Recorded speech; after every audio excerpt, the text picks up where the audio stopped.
मसान एक ऐसी खौफनाक कहानी है जो आपको भीतर तक झकझोर देगी। ये कहानी एक छोटे से गांव से शुरू होती है जहां एक परिवार रहता था।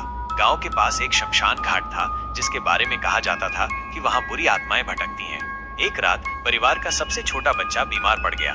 डॉक्टर ने हाथ खड़े कर दिए और कहा कि बच्चे को बचाने का कोई रास्ता नहीं है। हताश होकर परिवार ने गांव के एक तांत्रिक से मदद मांगी।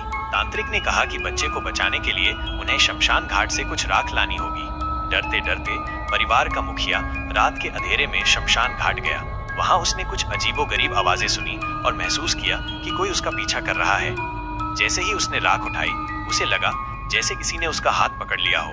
वो डर के मारे चीख पड़ा और बेहोश हो गया। अगली सुबह गांव वालों ने उसे शमशान घाट के पास बेहोश पाया। उसके हाथ में राख थी, लेकिन उसका चेहरा भयानक रूप से डरा हुआ था। जब उसे होश आया तो उसने बताया कि उसने एक मसान को देखा था, एक ऐसी आत्मा जो अधूरी इच्छाओं के साथ मर जाती है और जीवित लोगों को सताती है। उस दिन के बाद वह आदमी कभी सामान्य नहीं हो पाया।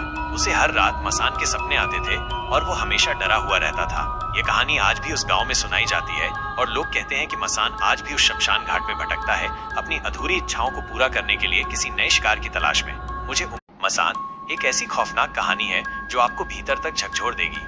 ये कहानी एक छोटे से गांव से शुरू होती है जहां एक परिवार रहता था।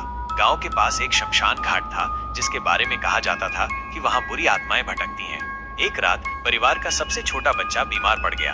डॉक्टर ने हाथ खड़े कर दिए और कहा कि बच्चे को बचाने का कोई रास्ता नहीं है। हताश होकर परिवार ने गांव के एक तांत्रिक से मदद मांगी। तांत्रिक ने कहा कि बच्चे को बचाने के लिए उन्हें शमशान घाट से कुछ राख लानी होगी।